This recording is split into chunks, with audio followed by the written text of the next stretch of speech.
So the show starts upstairs with an interlude to Stillness. It's a project I showed in New Orleans shortly after Hurricane Katrina, and the project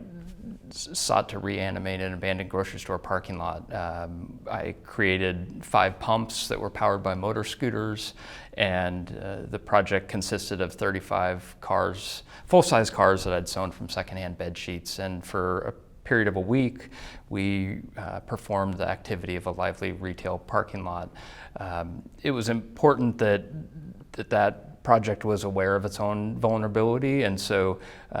it was this sustained effort to run the pumps to sustain the inflation of the cars. And as this effort to kind of offer the space energy, I think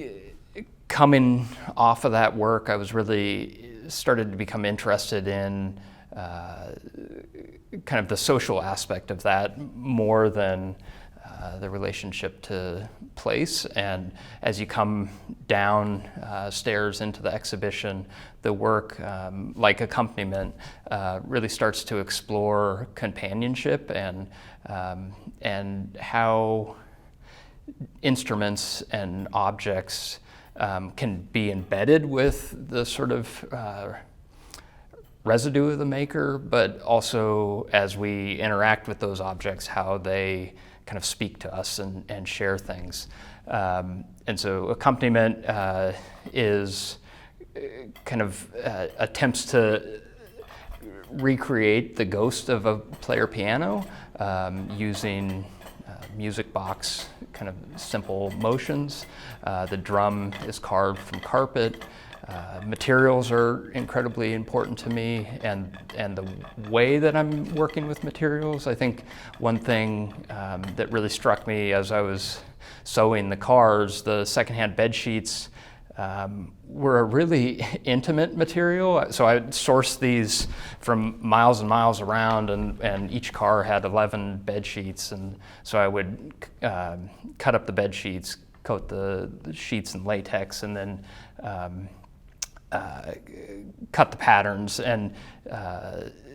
at times they felt like pastry dough, and at other times, in order to capture the patterns, I would have the car in the studio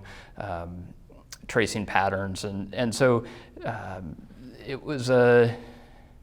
kind of an interesting connection point of a lot of dissimilar ways of working with materials, mechanics and bakers and seamstresses, and there was something kind of androgynous about that felt really right. And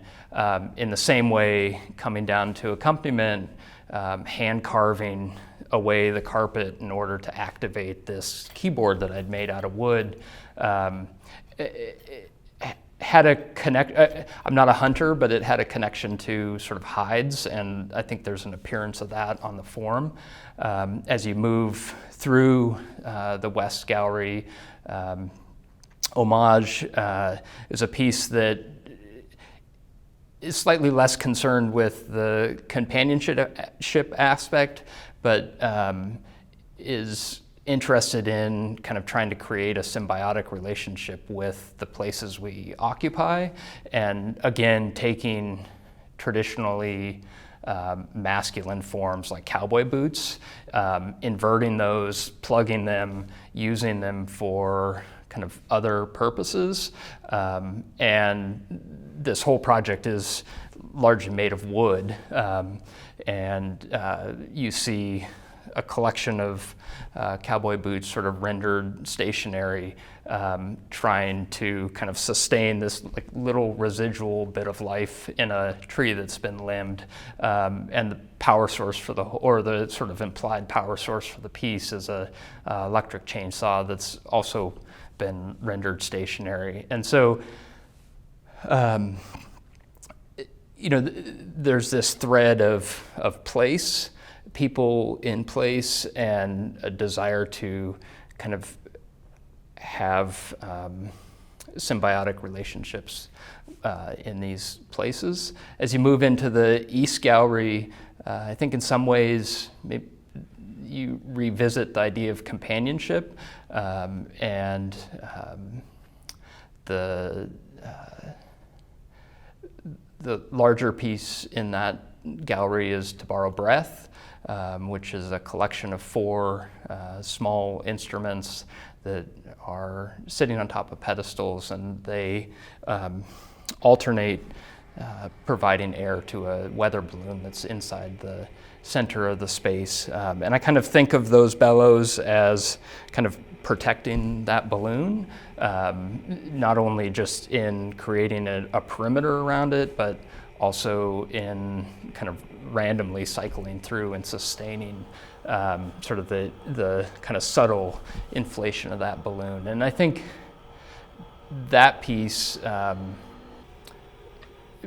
maybe more successfully got at what I was trying to create with the accompaniment. And I think that piece was initially shown in 2018 and has unfortunately only kind of gained significance for me. I had the opportunity to show that in 2020, shortly after George Floyd's murder, and of course our current sort of situation with COVID, circumstances with COVID, breath and air only feels more relevant and kind of, I think we're sort of collectively understanding kind of the fragility of that and the vulnerability of that. And so kind of moving out of that piece, we can go back upstairs to the most recent piece, Historical Drift, which I think has some connection to Homage, in the sense of, again, trying to think about how we occupy place and how we charge objects and materials. And in some ways, as I was thinking about setting up the show, this wasn't a conscious aspect of conceiving of the piece, but it kind of brings me back to New Orleans and the fact that water was and the failure of the levees was really what brought on so much destruction. And so the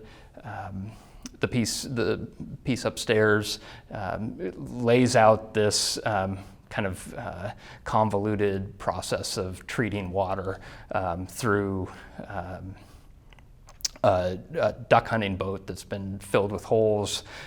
Charcoal filters filter the water. There's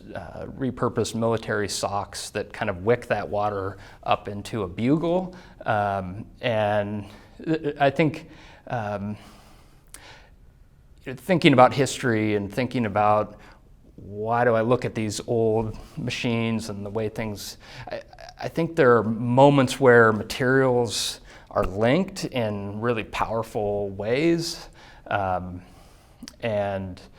for me, like a wet sock jammed in a bugle, and that like silencing action feels powerful metaphorically. And there's, camouflage, and again, these, I think there's a lot of intended military references in that piece. And then water is filtered through kind of condensation and cooled back down through bizarre Mountain Dew filled condensation chamber. And I think, again, starts to speak to kind of the environmental vulnerability that we're in with increased flooding events, and maybe starts to kind of process just the mindset and how we need to, or how I need to start to connect with materials and ideas in a way to start working towards solutions.